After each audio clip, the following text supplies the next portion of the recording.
Hello, everybody. So today we are watching episode 10 of Only Friends Dream On. That means we only have, after this, we have 10, 11, and 12. We don't have very much left, you guys. So that means it's going to be absolute chaos. I'm actually stressed about it. I'm always stressed. I feel like every single Friday, every single time this show comes out, I'm stressed. I'm stressed, but I don't want to not watch it because I really love it. It's a good stress. It's good. Anyways, if you're new to my channel, my name is Kristen. Welcome. I love to talk and watch BL and GL, so please subscribe if you would like to keep doing that with me. If you'd like to stick around. Also, I have a Patreon. All of my reactions go on Patreon first, and they're completely uncut and unedited. These ones sometimes need to be blurred or cut depending on guidelines and content. But yes, let's get into it. Let's just get into it. We know that it's going to be a just gong show. I don't know. I don't know what's going to happen. I don't even know. But let's just watch. The show must go on. Do you think we're actually going to get the show? The play? ตัวออกมาคุยกับกูหน่อย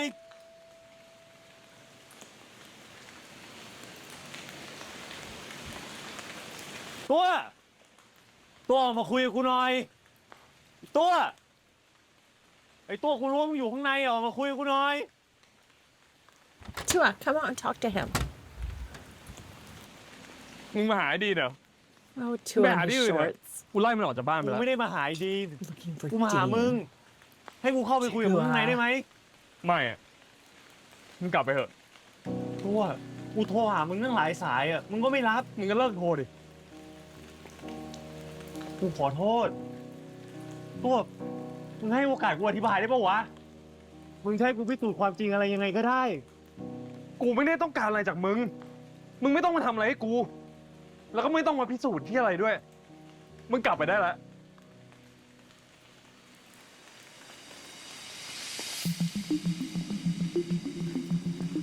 I mean, we know. He doesn't know.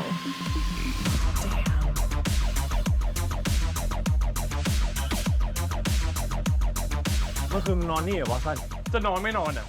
ไม่เกี่ยวอะไรกับมึงวะนี่อย่าบอกนะ มึงยังคิดว่าเราคบกันอยู่อ่ะ มึงกลับไปได้แล้ว กูไม่อยากเห็นหน้ามึง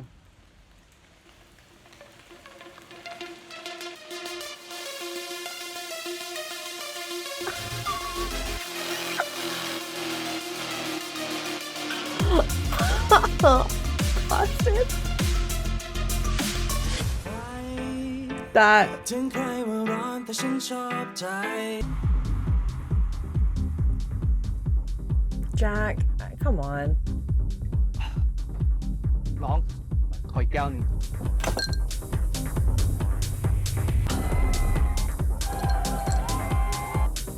น้องขออีกแก้วหนึ่ง I'm not a Jack fan, right? In the last little bit. เอาเฮ้ยอะไรวะเอาไงวะเฮ้ยคนพี่เฮ้ยผมมองมากเอ้ยพี่ผมขอละอย่าเป็นสาวเพื่อนผมนะแจ๊คมึงไหวปะเนี่ยพอแล้วมึงกลับกับกูเลย เฮ้ย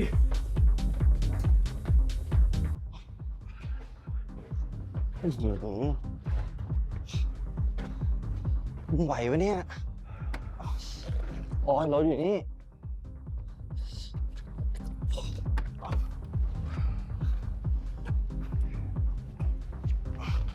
ระวังไว้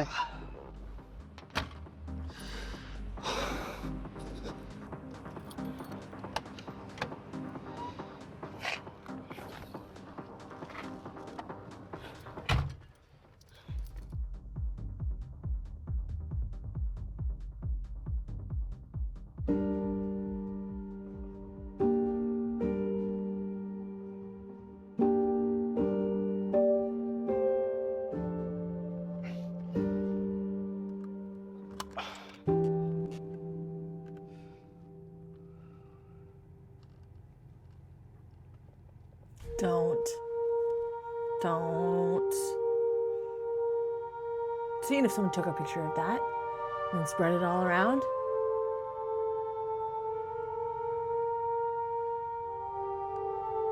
Jack. ทำไมวะมึงอยากให้กูมาตอบเลยไม่ใช่หรอ นี่ไง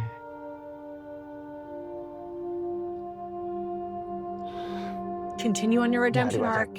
Raffi, don't let us down.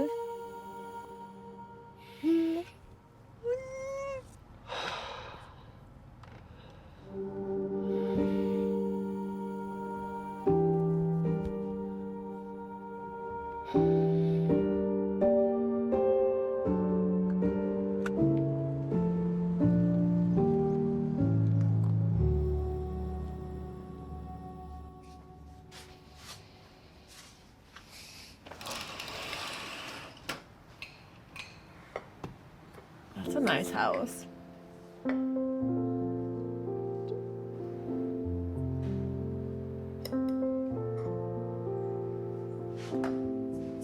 That's a really nice house. อ้าว So this is gameplay. พอดีเลย พี่ทำอาหารเช้าไว้ให้อ่ะ เอากาแฟได้ไหม Oh, I've been waiting for this guy to show up. So he was in the credits opening.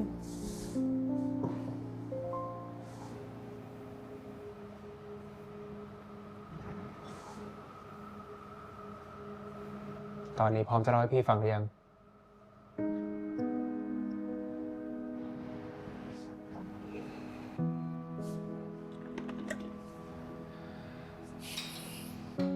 พี่จำแจ็คได้ปะแฟนผมอะจำได้ดิ แจ็คที่บุกมางานปาร์ตี้ของพี่ แล้วก็ต่อยพี่จนคิ้วแตกอะนะ So I think he is a client. ต้องเลิกทำงานเองไปเลย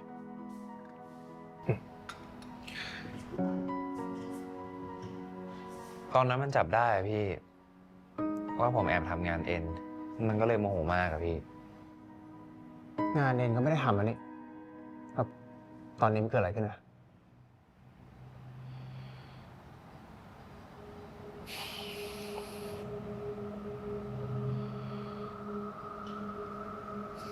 คือผมเมาอ่ะพี่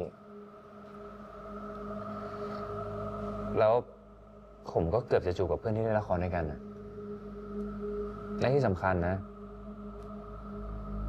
มันเป็นแฟนกับรูมเมทผมอะผมก็เลยโดนไล่ออกจากบ้านนะแต่ว่ามันไม่ได้มีอะไรเกินเลยนะพี่ เราอธิบายให้เขาฟังยังอะอธิบายแล้วดิ แต่แม่ไม่มีใครเชื่อเลยอะคือพี่ก็รู้ใช่ป่ะว่า ถ้าผมมีแฟนจริงจังอะผมไม่มีทางทำอะไรแบบนั้นหรอก ผมทำไม่ได้หรอกพี่ ถ้าเกิดผมไม่รู้สึกอะไรด้วย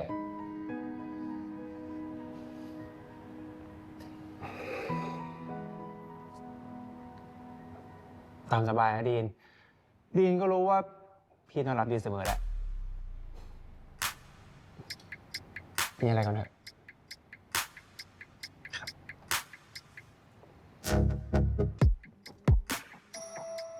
I don't know if I trust this guy, but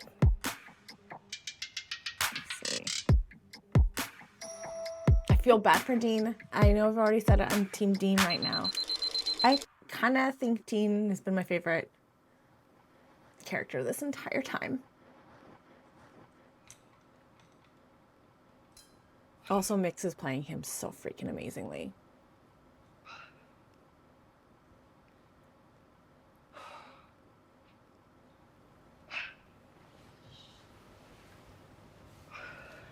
Oh, ตื่นแล้วเหรอ กูชงมาให้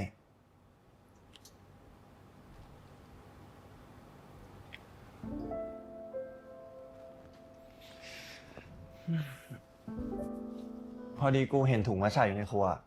ก็เลยทำมาให้ ขอบคุณมึงมากนะ แล้วเมื่อคืนมึงนอนนี่เหรอ มึงจำอะไรไม่ได้เลยเหรอ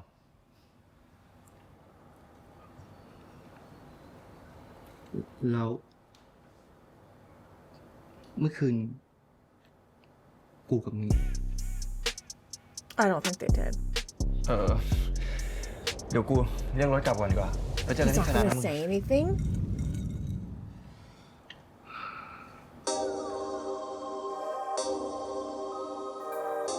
ลาฟี่จะรอออกไปพร้อมตัวเอง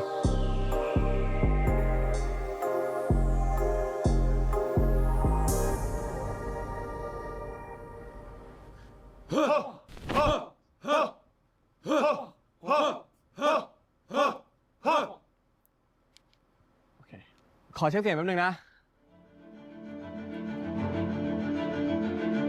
ขึ้นนิดนึง อีกนิด นิดนึงโอเค ประมาณนี้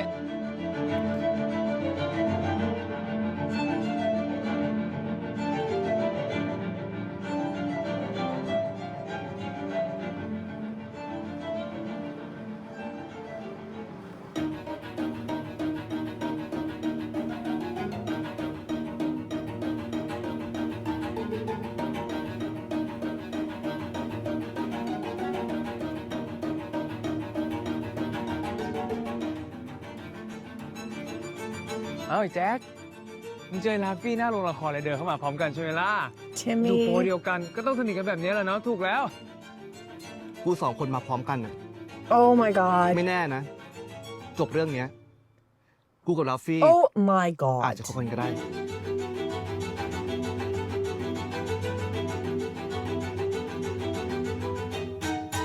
Oh my god. Okay. A lot.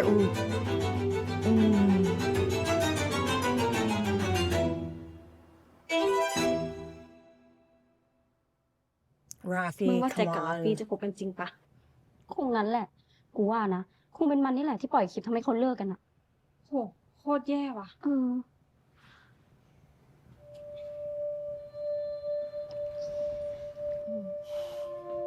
มีอะไรให้กูช่วยปะ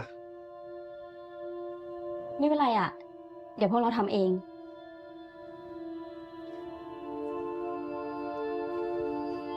That's what they're gonna think, Rafi.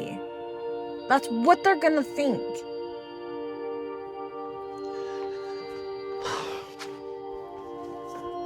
สรุปมึงจะเอาไงอะเอาไงอะไรวะ What do มึง you จะคบกับมันปะไม่ตอบโอเค กูได้คำตอบแล้วอะไรของมึงเนี่ย ก็สมใจมึงแล้วไม่ใช่หรอ รอจังหวะนี้มาตั้งนานนี่ ยินดีด้วยแล้วกัน please? ยินดีอะไรของมึง มึงพูดดีนะเว้ย กูไม่อยากทะเลาะด้วย กูรู้นะเว้ยว่ากูกับมึงไม่ได้เป็นอะไรกันอะแต่กูขอเตือนมึงในฐานะเพื่อนได้ปะกูไม่แนะนำให้มึงคบกับไอ้แจ็คนะ เพราะมึงน่าจะรู้ว่ามันทำไปเพื่อประชดดีน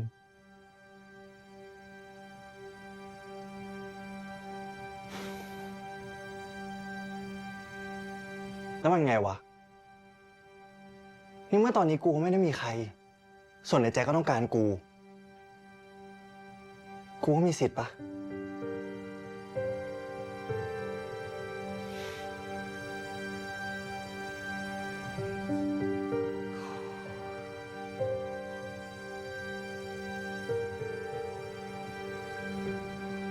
Everything in me wants him to be like, Dean, just don't talk to her anymore. Be like, fine. กูขอคุยอะไรด้วยหน่อยดิ But I know Yeah. that's not the right, responsible, mature มึงทำแบบนี้ทำไมวะ มึง reaction. จะคบกับลาฟี่เพื่อประชดกูเหรอมันดูไม่เป็นมึงเลยนะแจ็ค แล้วแบบนั้นถึงจะเป็นกูอะทำไมวะ กูแค่อยากเปลี่ยนอะไรใหม่ๆบ้างอะ กูขอโทษ มึงให้โอกาสกูอีกครั้งไม่ได้เหรอวะ กูสัญญากับมึงเลยนะเว้ยว่ากูจะไม่ทำผิดพลาดอะไรแบบนั้นอีกแล้วอะ ดีนฟังกูนะ มึงไม่เหลือให้กูเชื่อใจแล้วเว้ย ถ้ากูให้โอกาสคนอย่างมึงอะกูให้โอกาสคนใหม่ดีกว่า เพราะว่าอย่างน้อยอะเขาก็จะเหี้ยกับกูแค่ครั้งแรกครั้งเดียว เอ้าดีน อยู่นี่เองพี่หาตั้งนาน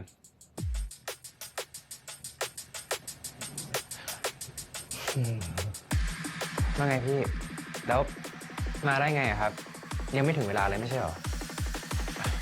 พี่รู้ พี่แค่ไปเอาขนมพวกนี้มาให้อ่ะ กินแล้วจะได้มีแรง ขอบคุณนะครับ I love this. Sorry. แล้วก็ This is hella messy. ดอกไม้ของดินขอบคุณนะพี่เกรงใจแย่เลยอ่ะ พี่อยากให้อ่ะเผื่อดีจะใจอ่อนให้พี่บ้าง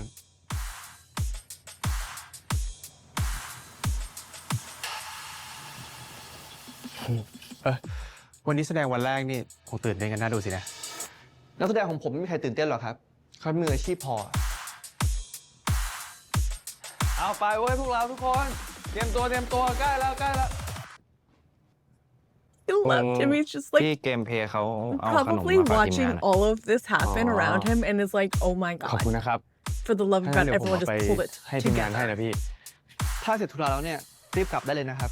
เพราะว่าที่เนี่ยคนนอกห้ามเข้า เข้าได้แค่ทีมงานเท่านั้น ไอ้แจ็คพูดดีๆ ไม่เป็นไรหรอกครับงั้นเดี๋ยวผมไปรอเข้าโรงละครดีกว่าทำเต็มที่นะดินพี่รอดูอยู่ ครับ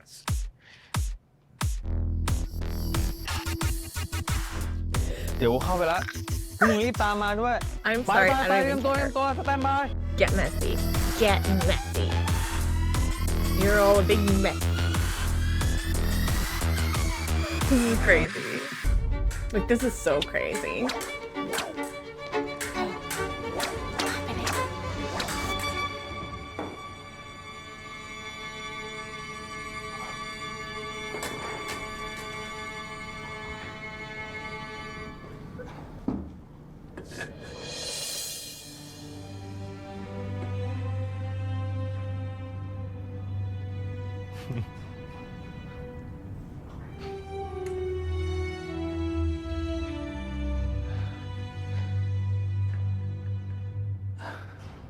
ปกติมาซ้อมที่นี่บ่อยไหมครับ ผมไม่เคยเห็นคุณมาก่อนเลย ไม่ค่อยหรอกครับ ว่างๆถึงจะมาทีนึงอะ แล้วจะว่างมาอีกเมื่อไหร่ล่ะครับ ผมอยากจะแก้มือด้วย เฮ้ยใจยังเพื่อน ไปกันเถอะ ผมต้องไปแล้วครับ ขอแลกคอนแทคกับคุณไว้ได้หรือเปล่า เอาเป็นว่าถ้าคุณโชคดีเนี่ย เราก็จะได้เจอกันอีก This is so fun. ผมชื่อโรมิโอนะครับ ผมก็ชื่อโรมิโอเหมือนกัน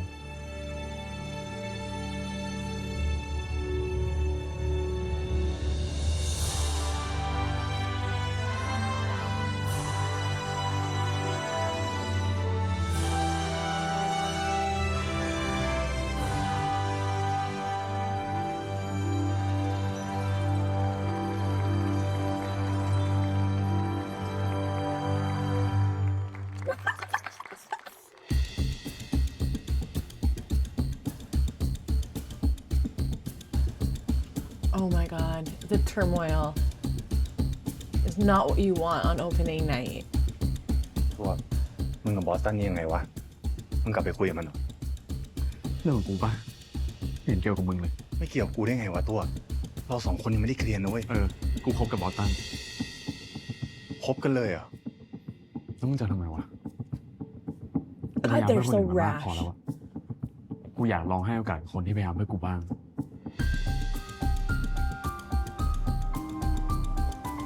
อาโนฉากต่อไปเตรียมตัว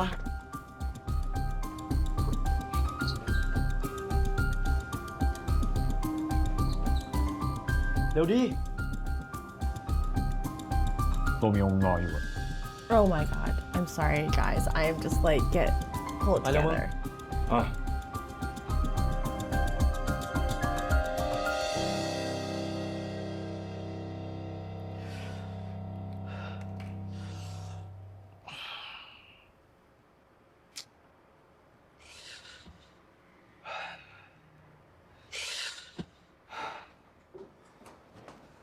กูขอคุยกับมึงหน่อยดิ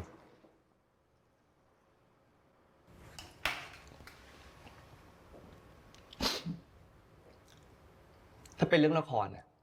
ก็เล่นตามที่ซ้อมเลย แต่ถ้าเรื่องส่วนตัว ไม่ต้องพูดนะ ไม่อยากฟังเรื่องแต่ง มึงเลิกไปชดสักทีได้ไหมวะ You've made up stories. กำลังไปตามนักแสดงนะครับ เรื่องที่เกมเพลย์อะ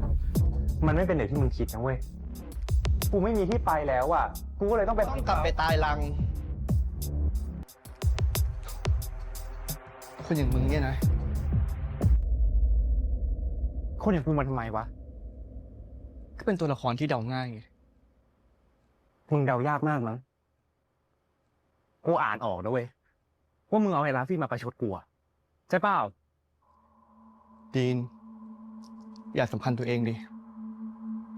กูเลือกรักคนที่เขารักกูต่างหาก รักเหรอ มึงรักมันจริงๆเหรอแจ็คหึมึงรักมันจริงๆเหรอ มึงตอบกูมาดิ มึงตอบมาดิ เห็นไหมสุดท้ายมึงก็ตอบไม่ได้อยู่ดี เพราะว่ามึงไม่ได้รักมันไงแจ็ค แล้วมึงเอามันมาแทนที่กูเพื่อให้กูเสียใจใช่เปล่า ใช่ กูเอาคนเราพี่ไปแทนที่มึงเว้ย ทุกคนมาแทนที่กันได้ สักวัน มันจะได้ขึ้นเป็นเบอร์หนึ่งแทนที่มึงทั้งบนเวที ทั้งในใจกู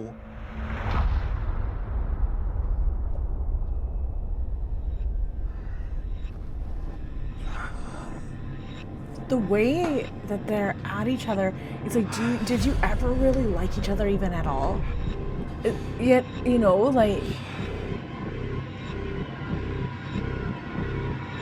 like Jack to Dean.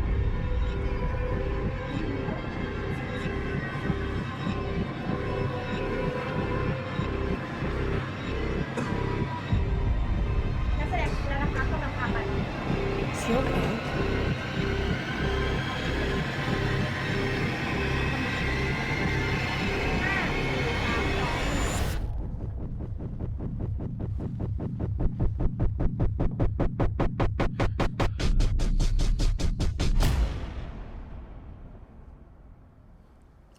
Wow.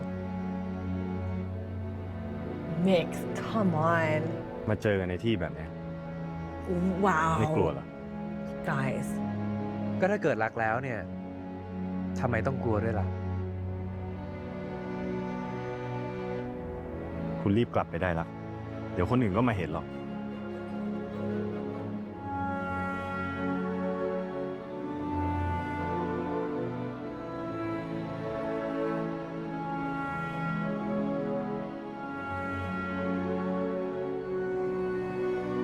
คืนนี้อยากอยู่ด้วยอ่ะ ขออยู่ด้วยได้ไหม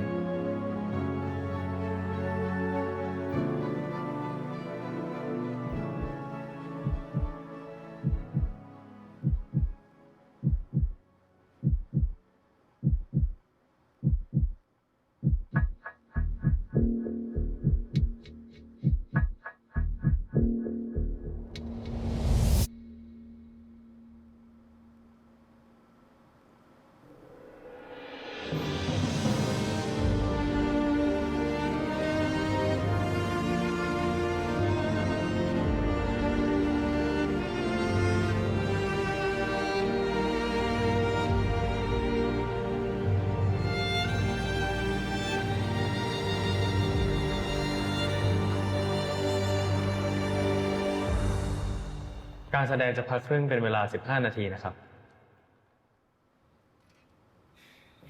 ลาฟี่อยู่ไหนอะ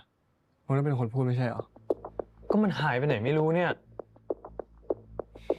God. They are all a hot mess.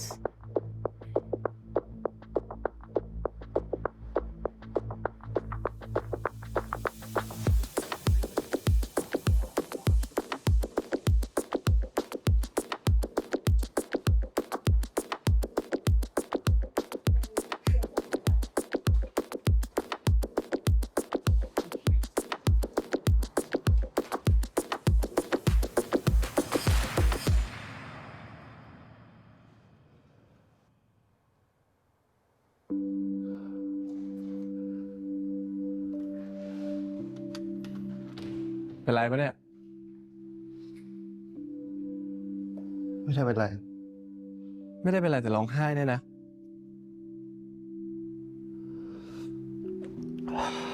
เฮ้ย มึงไม่ต้องไปไหนหรอก แค่จะมาอยู่เป็นเพื่อน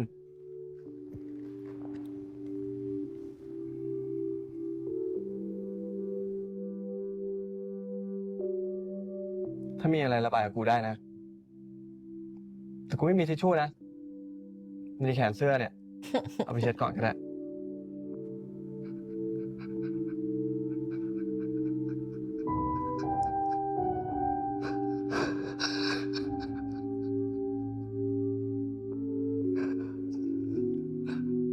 กูเป็นโง่เองอะโง่ที่ไม่ยอมเชื่อมึง เฮ้ย ใจเย็นดิ เกิดอะไรขึ้นวะ ดีนี่แจ็คกูเอดีนะ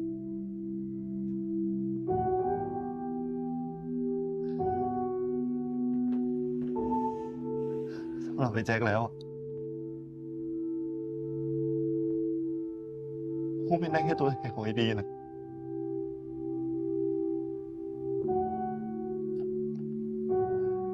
กูไม่ได้คิดว่าตัวเองจะมีสิทธิ์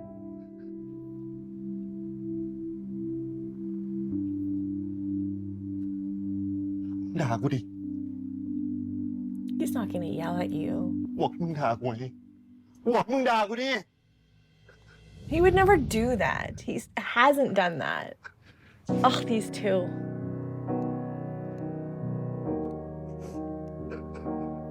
มึงไม่ได้โง่เลยเว้ย เรื่องแบบนี้แม่งไม่ได้มีใครโง่เลยอ่ะ Yeah.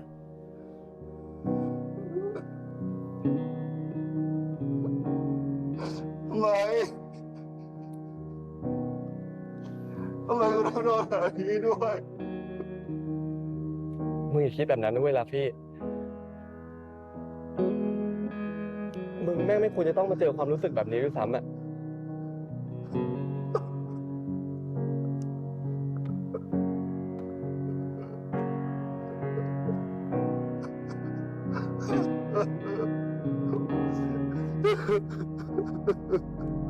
Let's do it, Jack. I feel like Jack's been the villain the whole time. It's like no joke. ออสตันกูอยากคุยกับมึงเรื่องตัว กูไม่ได้จะคุยกับมึง กูขอเวลาแป๊บเดียว มึงคิดจะจริงจังไหนตัวหรือเปล่า ไม่ได้คิดจะเล่นๆกับมันใช่ไหม อะไรของมึงเนี่ย กูถามว่ามึงอ่ะ คิดจริงจังไหนตัวหรือเปล่า กูบอกไว้เลยนะเว้ย ถ้า Is มึง he ทำให้ smoking ตัว or เสียใจ something? Where's that smoke? มึงเจอกูแน่ ไม่อยากให้มันเสียใจก็ไปดูแลมันเองดิแต่เอาจริงๆมึงมีสิทธิ์พูดคำนี้กับใครด้วยเหรอ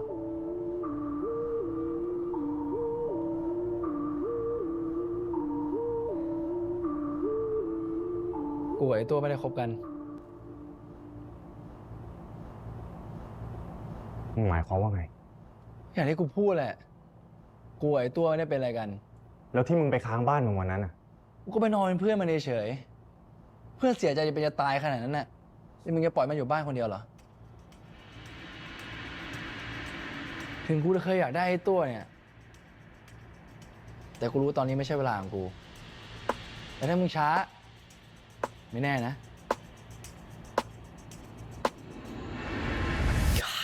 Lawson.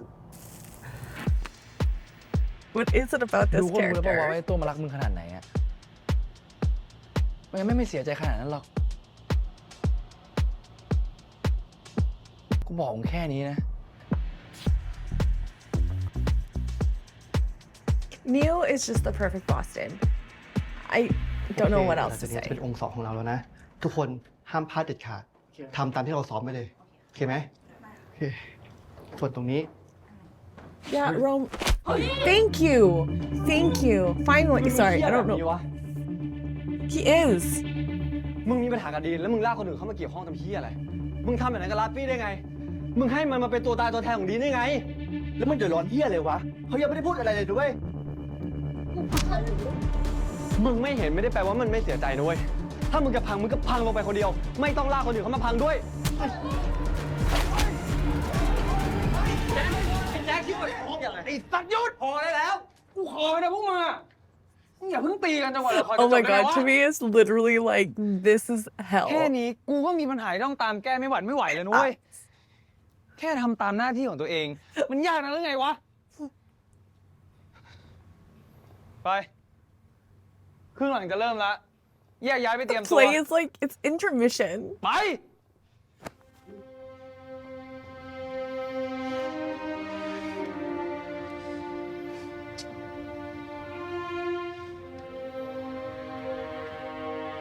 I just love Yacht in this. ผมไม่เคยคิดเลยอะว่าเราจะมีวันนี้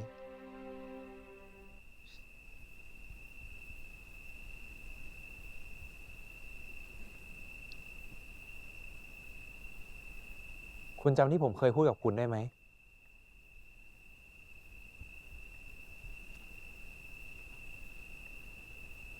ว่าถ้าเกิดมีคนมาขัดขวางความรักของเรา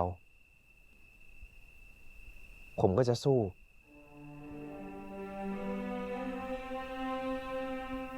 แล้วคุณจำที่ผมเคยถามคุณได้ไหม ว่าถ้าเกิดเป็นคุณน่ะ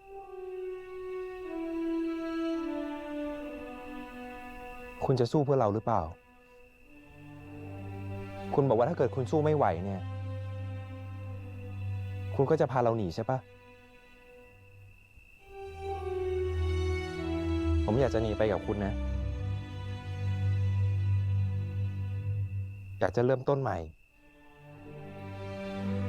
อยากจะลบล้างความผิดที่มี Do ต่ you อ think คุณ that he's like improvising here? ไดร์ล็อกมันไม่ใช่อันนี้นี่ ไอ้ดีมันด้นสดเหรอ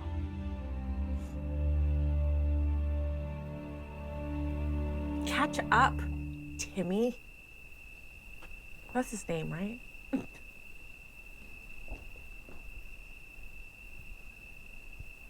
ผมรักคุณ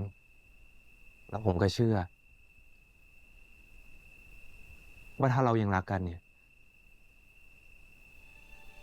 เราจะต้องได้อยู่ด้วยกัน I hate everything that's ผมก็รัก happening คุณ in this episode in this show. และผมจะอยู่กับคุณตลอดไปโรมิโอ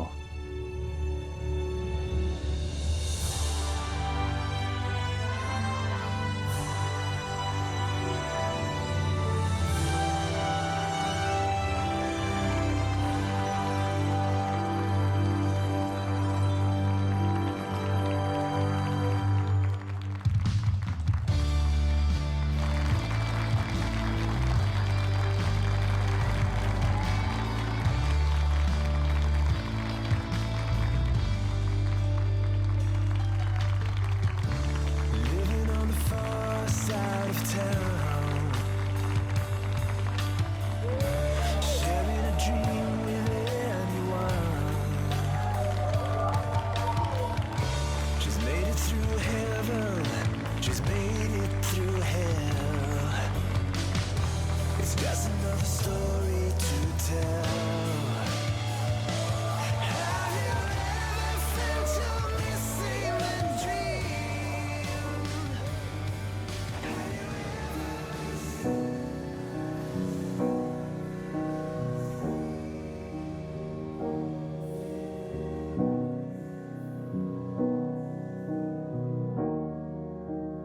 I feel really sad. I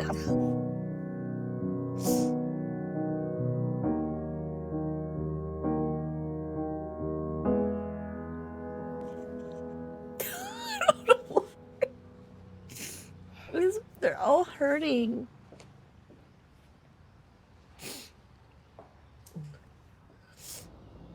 ฉากจบที่กูพูดบนเวทีอะกูตั้งใจจะบอกกับมึงนะแจ็ค มึงจำที่กูกับมึงเคยคุยกันไว้ได้ปะ ตอนที่เรากำลังจะตีความละครเรื่องนี้ใหม่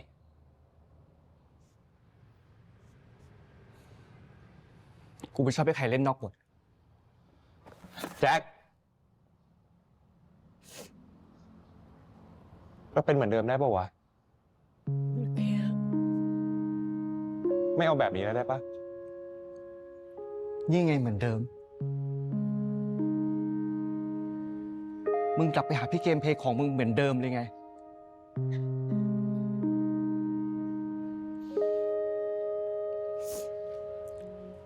กูว่าอาจจะโลกสวยไปหน่อยว่ะที่ให้ตอนจบอะเรามีโอมันอยู่ด้วยกัน Jack doesn't see Dean. Like, he really จริง doesn't. ๆ แล้วอะจบแบบตายจากกัน เป็นทางออกที่ดีที่สุดแล้วเว้ย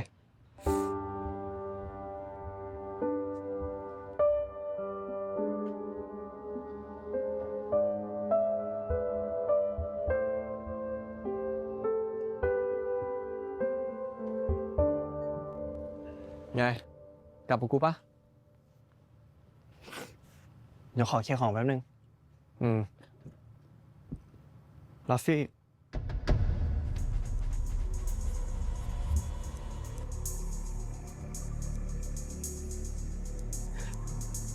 โรม กูขอคุยกับแจ็คแป๊บหนึ่งได้ไหม แล้วแต่มึงแล้วกัน ชีวิตมึงก็เลือกเองแล้วกัน I don't think it's a. I'm No, gonna hold on, talk to him like that. ไม่อ่ะ กูว่ากูจะกลับแล้ว กูไม่อยากรอใครแล้วอ่ะ Jeez. They need to talk. They need to talk งั้น this กลับ out. กันไหม No. เดี๋ยวกูไปส่ง My. ไม่เป็นไร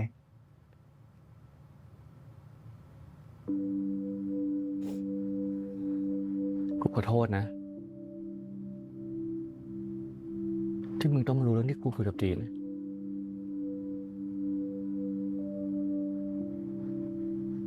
แล้วมึงคิดงั้นจริงๆไหม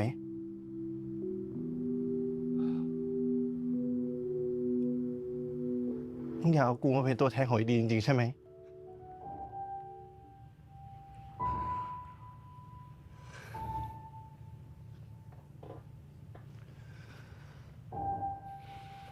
แจ็คว่ามึงอย่าทำอย่างนี้เลย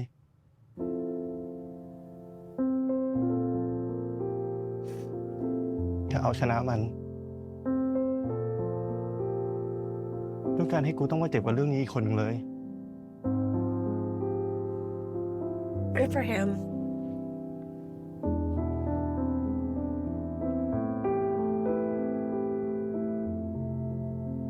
กูขอโทษนะมึง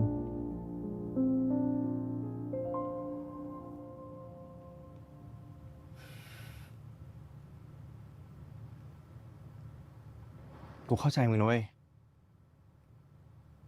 ไอ้ความรู้สึกที่อยากเอาชนะ กูก็เป็น กูอยากจะเอาชนะไอ้ดีมาโดยตลอด กูถึงได้ต้องทำทุกอย่าง แต่ไม่รู้ว่าพูดไปแล้วมึงจะเชื่อไหมนะว่าคืนนั้นที่ไอ้ดีนกับอาโนอยู่ด้วยกันนะกูถ่ายคลิปพวกมันไว้กะจะเอามาให้มึงดูแต่กูไม่ได้ทำไม่ใช่เพราะกูไม่อยากทำนะเว้ยไม่โคตรอยากทำเหี้ยๆเลย I love that. I really wanted แต่มัน to. ก็ดีแล้วแหละ And I love this. เพราะสุดท้าย All the people were like, why did everyone think it was กูเป็น him? ตัวแทนของใครไม่ได้จริง He was like, I wanted to show you. ๆกูชอบมึงนะแจ็คแต่กูอาจจะไม่ได้รักมึงว่ะ Good for you, Rafi. Good for you, Rafi.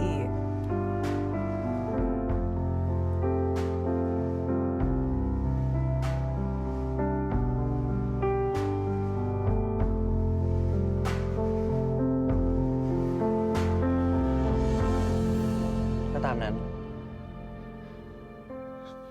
รักคนที่เขารักเราจริงๆดีกว่า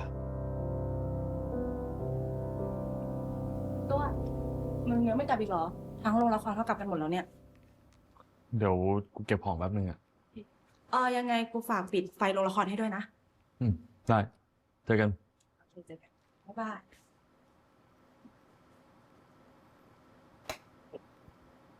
I think him and Arnold are gonna yell at each other. It's like, because Arnold's not gone, I'm sure. ตัว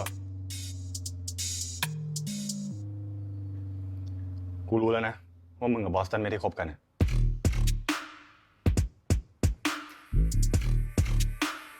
ไม่ใช่วะ กูไม่รู้นะเว้ยว่าที่มึงทำอยู่ตอนเนี้ยเพราะว่ามึงประชดกู หรือว่ามึงไม่อยากให้กูอยู่ในชีวิตมึงแล้ว แต่กูไม่สนอะไรทั้งนั้นอ่ะกูแค่อยากจะมาบอกมึงเป็นครั้งสุดท้าย ว่ากูกับดีนไม่ได้มีอะไรเกินเลยกันจริงๆแล้วที่กูรู้สึกกับดีนอ่ะมันก็แค่ในละคร เพราะว่าคนที่กูรู้สึกดีด้วยในชีวิตจริงมันมีแค่มึงคนเดียวนะเว้ยตัว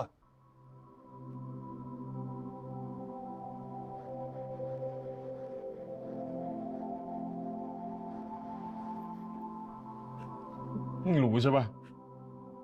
กูเสียใจแค่ไหนอะ รู้ดิวะกูเข้าใจมึงทุกอย่างเลยตัว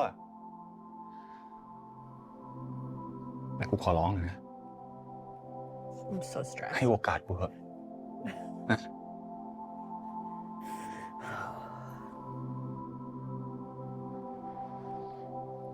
ตัว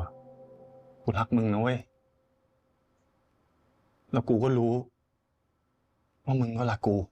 ใช่ไหมตัว มึงพอเหรอวะโน ออกมาก่อนปล่อยกูไม่ปล่อย จนกว่ากูจะได้คำตอบ ถ้ามึงไม่ได้รักกูแล้วอะ พออะโนมึงปล่อยกู ไม่ตอบกูมาก่อนดิพูดไปดิว่ามึงไม่ได้รักกูแล้ว พูดมาดิตัว ปล่อยกู กูไม่พอ จนกว่ามึงจะพูดว่ามึงไม่ได้รักกูแล้ว พูดมาดิตัวว่ามึงไม่ได้รักกูแล้ว พูดมาดิวะพูดออกมาเลย พูดออกมาเลยว่ามึงไม่ได้รักกูแล้วอะ ปล่อยกู พูดดิวะพูด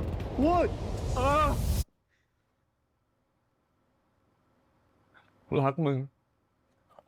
I thought he was like, I don't love you. I was like, you're a liar. You love him.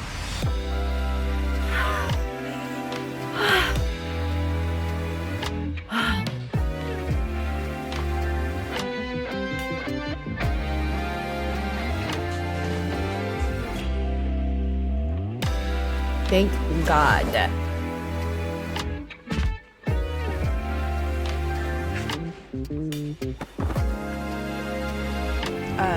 Sirs? Yes.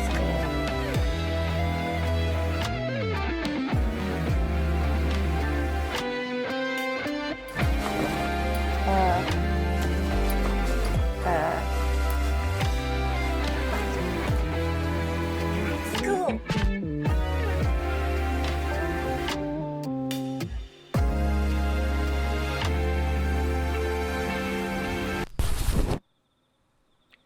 Oh my กู god, คิด that's ถึงเว such a ลาที่เราอ mess. ยู่ด้วยกันแบบนี้ยังเลยวะมึงรู้ไหมตัว It has not been that long. แค่กูคิดว่ากูต้องใช้ชีวิตอยู่โดยที่ไม่มีมึง They better be Keep me back on, dude. together legit. ขอบคุณนะเว้ยที่มึงให้โอกาสกู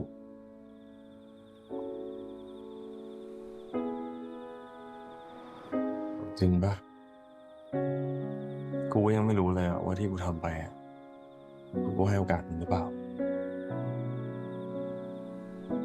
ใจหนึ่งกูก็อยากอยู่แบบนี้แหละ แต่อีกใจหนึ่งกูก็ยังเจ็บอยู่ว่ะกูแค่สับสนเลย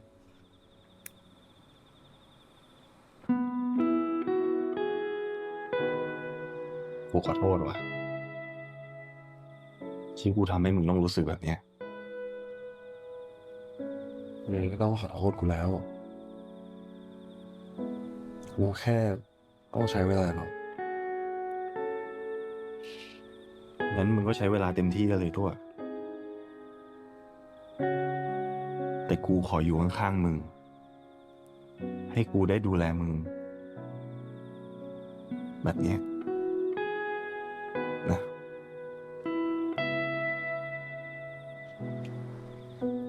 กูไม่รู้ว่า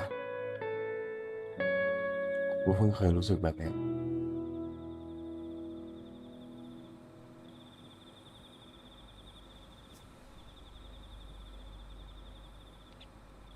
Is anyone else thinking about how much of a mess they have to pick up?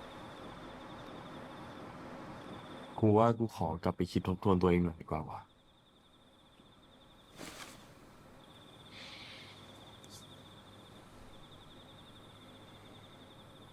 ถ้ามึงต้องการแบบนั้นจริงๆอ่ะก็ได้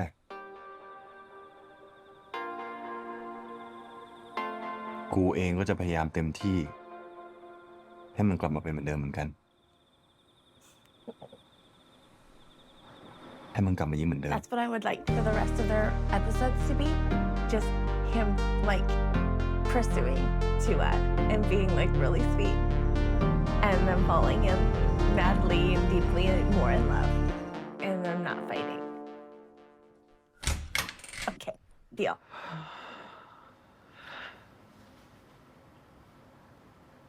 มาทำไม ก็ตอนแรกกูว่าจะกลับมากับมึง แต่มึงดันงอนหนีกลับมาซะก่อน กูเลยต้องตามมาไง It's true. Oh, but you were sulking. I was leaving with you. ต้องเป็นมึงทุกที่เลยที่คอยอยู่ข้างกูเสมออะ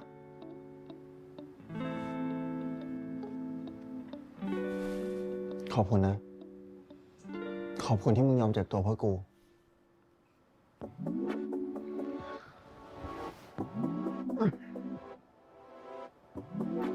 เอาจริงๆมึงไม่ต้องขอบคุณกูหรอก แจ็คมันก็เฮี้ยจริงอะไม่ว่าใครก็ไม่ควรโดนแบบมึง แหกเอกสัตว์ แล้วยังไง มึงอะจะกลับไปคุยกับไอ้แจ็คอีกปะกูได้สั่งอาหารหมารอ คงไม่แล้วอ่ะ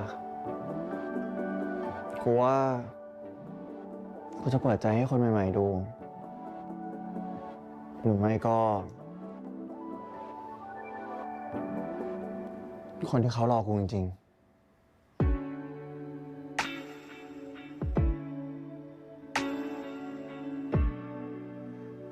ผมก็ไม่รู้อ่ะ คือก็อย่างที่มึงรู้อ่ะกูว่าเจ็บซ้ำๆอ่ะ จนตอนนี้กูก็ไม่รู้ว่ากูจะสแตนบายรอมึงได้อีกนานแค่ไหนอะ Yes, you can. Look at that face. Look at that face. กูขอโทษนะเว้ย ที่กูทำให้มึงรู้สึกเจ็บไม่รู้กี่รอบ Yay, redemption arc keeps going. กูรับคำขอโทษไว้แล้วกัน แต่ในด้านความรู้สึกกูที่มันเสียไปอ่ะ มันคงต้องใช้เวลา They ป่ะ do. I think that this is good. They both really do need some time.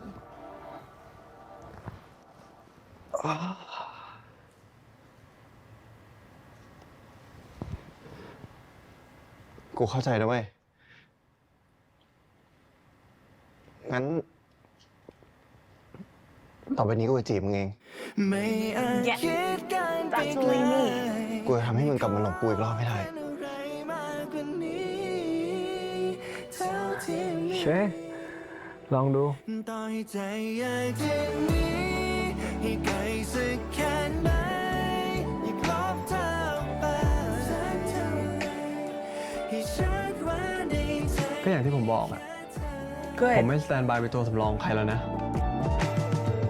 Yes, Rome. I am all for these มึงโอเคไหมเนี่ยแจ็ค things. ไม่โกรธกูใช่ปะที่กูด่ามึงเมื่อวันอ่ะ กูจะโกรธมึงได้ยังไงวะ กูดิ ต้องขอบใจมึงมากกว่า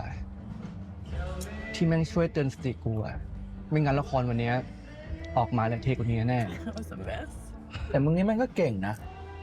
ขนาดเลิกกับไอดีแล้วยังทำงานกันได้อีกเห็นว่าเจอหน้ามันทุกวันอีก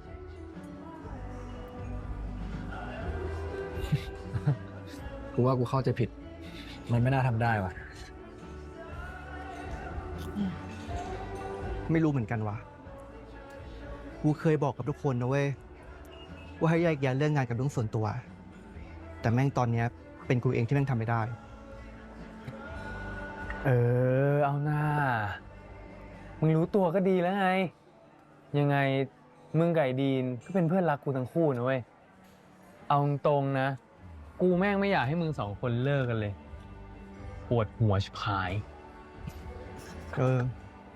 ยังไงก็ What a damn ขอบคุณ headache. พวกมึงมากนะเว้ย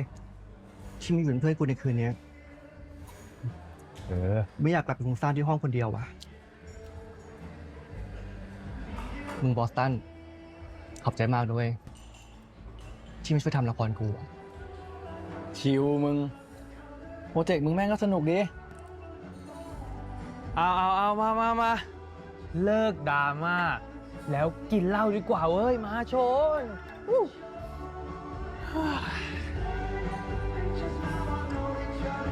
บอกให้เลิกเศร้าได้แล้วไง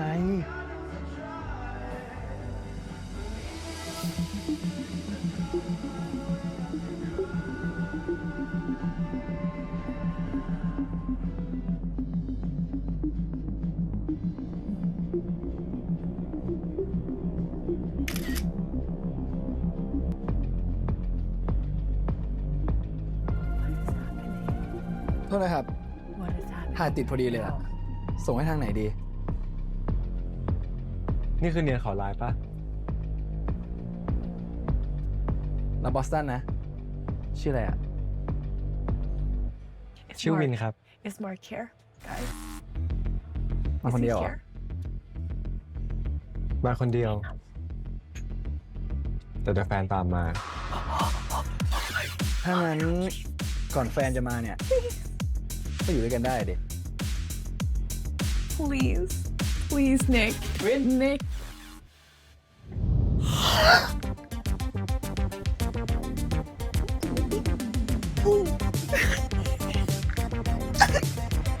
Oh my god.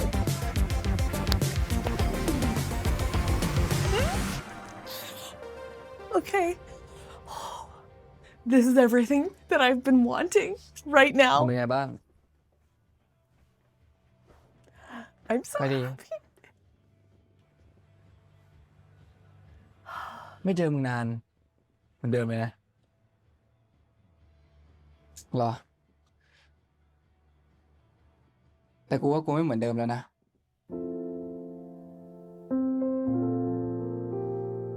Guys. ตอนนี้มึงทำอะไรอยู่อะมาทำให้มีชั้นที่อยากทำปะ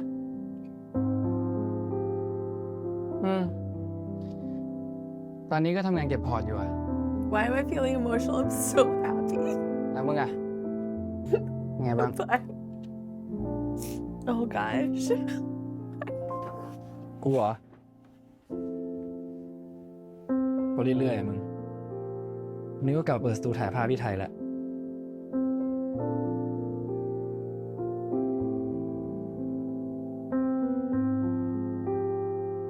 แล้วคนนั้นน่ะคบนานแล้วเหรอเพิ่งคุยได้ไม่นานเอง แล้วเขาดีกับมึงปะ I'm so happy. ไอ้เฮียแบบกู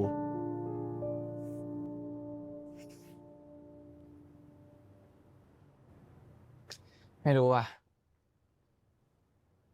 คงต้องดูกันไปนานๆอะ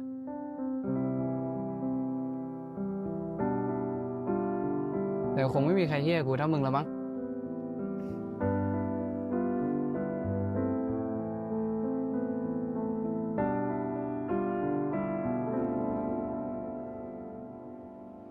มึงรู้ปะ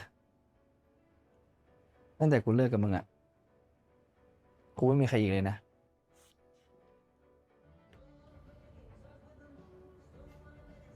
ดีแล้วล่ะมึง What? จะได้ไม่ต้องไปสร้างบาดแผลในใจให้ใครเขาอีกอ่ะ That's wow. เห็นว่ามีความสุขก็โอเคมึงอาจจะคิดว่ากูโกหกก็ได้นะแต่ที่ผ่านมากูไม่เคยรักใครเท่ามึงเลยอะ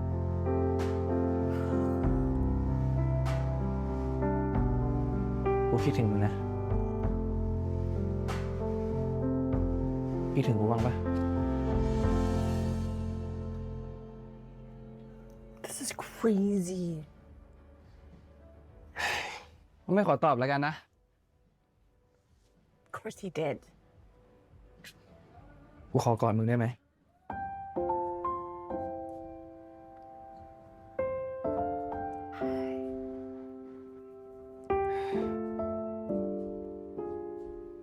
ไม่ดีกว่าวะ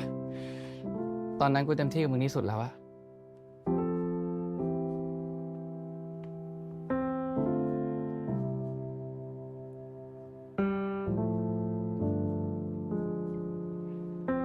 My only friend season 1 heart. นิก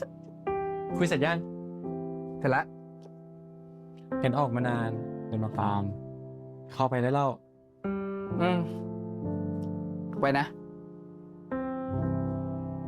ดีใจได้เจอมึงนะ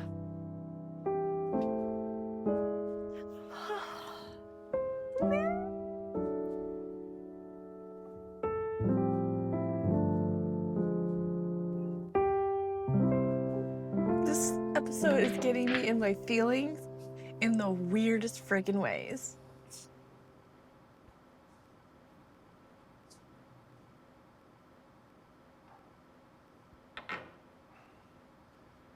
วันนี้ดีนเก่งมากเลยนะ พี่ไม่เคยดูดีนเล่นละครเวทีมาก่อนเลย แล้วดีนจำบทเยอะขนาดนั้นได้ไงอะโดยเฉพาะซีนที่ดีนบอกรักนะ พี่ดูแล้วแบบน้ำตาคลอตามเลย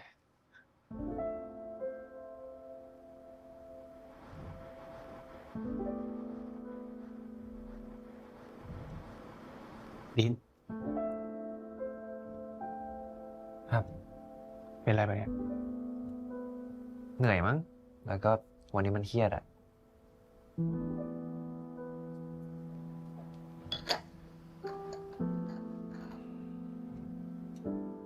เรื่องแจ็คเหรอ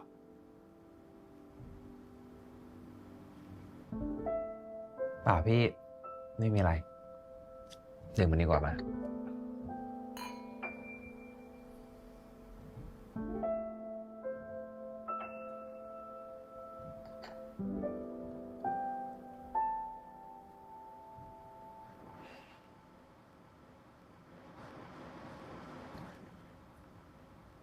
มีอะไรบอกพี่ได้นะ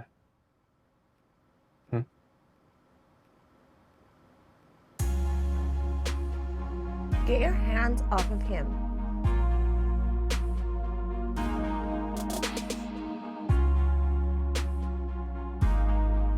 Can't the man just have somebody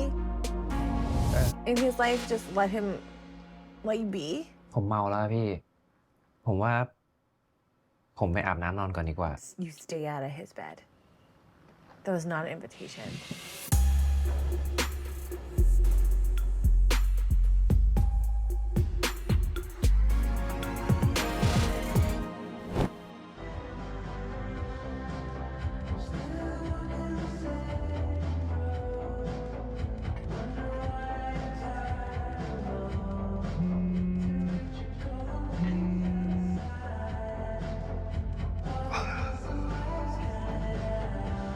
ว่าไงทิมมี่ คุณเป็นคนรู้จักของเจ้าของเบอร์นี้ใช่ไหมครับ พอดีว่าเจ้าของเบอร์นี้เกิดอุบัติเหตุนะครับ No, do not do this. Do not do this. He better be freaking okay. Why would you pull this out? เกิดอะไร Why ขึ้น would วะ you pull ตอน this ที่มึงกลับ out? บ้านแม่งโดนชนว่ะ เป็นเพราะกูเลยอะมึง ที่ให้มันอยู่เป็นเพื่อนอะ แจ็คมันไม่ใช่ความผิดมึงนะเว้ย ไม่เป็นไรนะมึง ไอ้ที่นี่มันต้องไม่เป็นไรเว้ย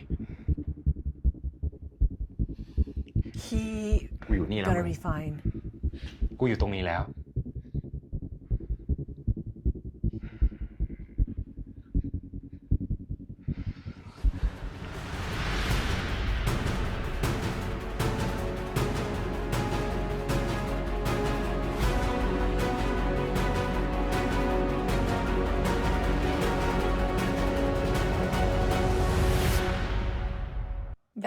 That's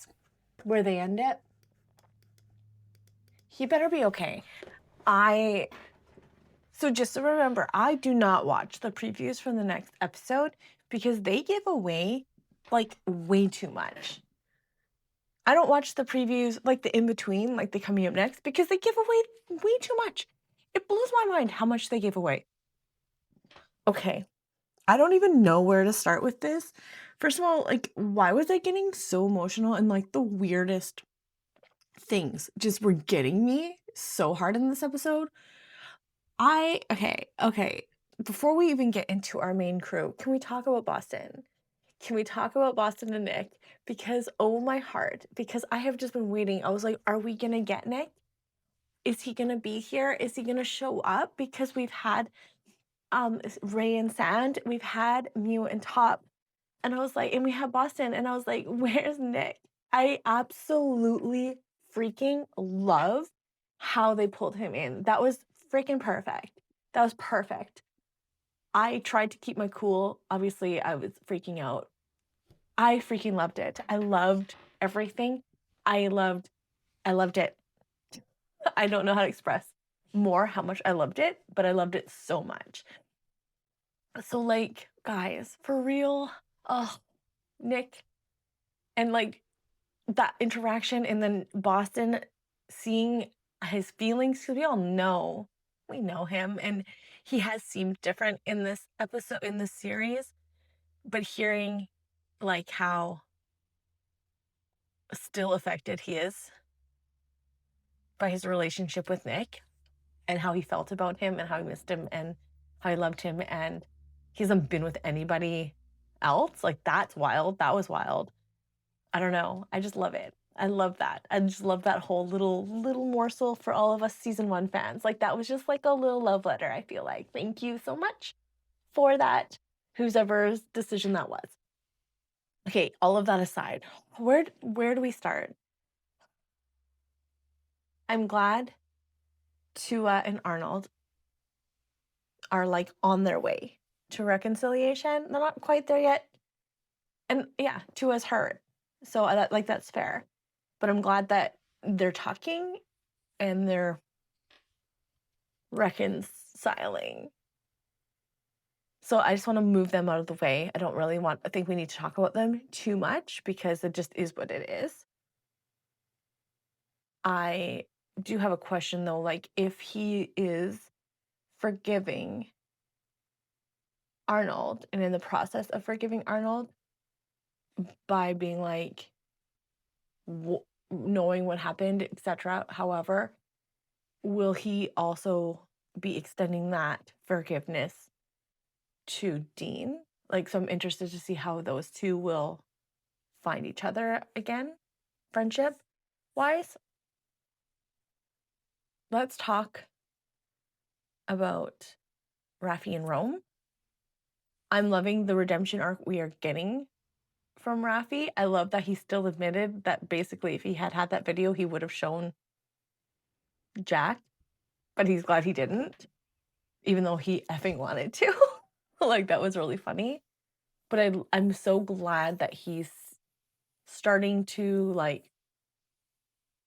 I don't know, just sort through his stuff, see his worth maybe a little bit. Like, he shouldn't be a replacement for somebody. Like, that whole thing was just actually heartbreaking to watch. I am actually glad that we are giving a redemption arc. I am all for redemption arcs. And his redemption arc actually feels legitimate. Like, it doesn't feel forced. I do feel like we've had a flip. Like, his character seems to flip to switch.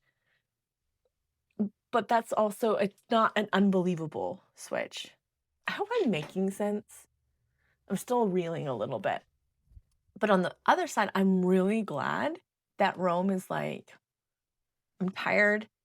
of always being the replacement, the substitute, because it's like the same thing, right? Like, they're both realizing I shouldn't have to feel that way. But it's just weird that they're both realizing it at the same time. Therefore, like, he's now like, I felt like the substitute too much. I'm too broken. I need space, which is fair. Like, I'm glad Rome is realizing that and seeing that he needs to, like, really take care of himself. And I'm glad that Raffi's realizing what he had with Rome. And now it's his turn to, yeah, like I said, he said, pursue him. Like, I'm gonna like watching that. That's gonna be good. But man, that scene with him, I don't know, it's just, he's such an interesting character, Raffi, because like, even just like, I don't think they slept together, but not even saying that they didn't. Like, it's just funny. Like, I just found it shocking still in this episode that he was still holding on to potentially having Jack. Like, I'm like, dude, like, I did find that surprising. That really surprised me. But yeah, him crying. And finally, like, I feel like finally showing Raffi, like, his true self a little bit, like, his emotions. and Raffi going after Jack. I loved that whole thing. But Jack and Dean, I love Dean. I know everybody has different opinions. I love Dean. I love his character. I think Mix is phenomenal. Can we talk about that scene when after the whole situation with Jack and he's walking through the dark corridor to the stage and he looks like, I thought he was going to pass out. I literally thought he was going to pass out, and he walks and his face changes into a smile and goes right into that scene. Like phenomenal acting. That was amazing. I am blown away by his acting. It was so good. And his character is, I just love his character. And it's just so funny because I've heard people talking about this, and like I don't know if I've just not really thought about it too much, but if anyone is like the worst, it's Jack. He is kind of the worst. He's mean to Raffi, or he's mean to Rome, his like stepbrother or whatever. He's mean to him, but when he needs him, he's like, "Oh, I need your help." Da da da. When he needs something, he manipulates and leads Raffi on, knowing exactly how Raffi feels, and then he pulls this on him because he knows Raffi has feelings for him. And then how he treats Dean blows my mind. You know what I mean? Like, it does make me feel like, I'm like, do you even like him? The way you're acting and treating him, like constantly throwing things in his face. It's just, it makes me so mad. And like, let's be real, like, you broke up and freaked out because he lied, but he lied about working a job that you didn't approve of or didn't like, but he had to work because he literally has to support his mom and his sister.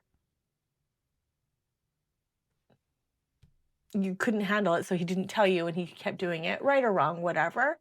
But that was like the big conflict. But he's acting, the way he acts about Mix or Dean never changing, and like, this is the person that you are because he didn't tell him that he was still doing that job. Like, is so ridiculous to me. Like, he acts like he was doing and cheating and doing all these crazy things all of the time, the way he talks about him. And it's crazy to me. Like, it's so unfair. Same with Tua, like the way he treated Dean was so unfair. Like, they treat him and act like he's this kind of terrible person when everything we've seen, it doesn't reflect what they say he is. I don't know. I don't think I'm really making sense. I think my brain is just like trying to comprehend everything, and it was a lot. This episode was a lot, and I'm a bit overwhelmed by it. So I hope this made sense. I don't know. Let me know how you're feeling in the comments, because I'm a bit, really, I don't know. Oh, anyways, next week, episode 11. The cursed episode. It's okay. It'll be fine. All right. I'll talk to you guys at the next episode.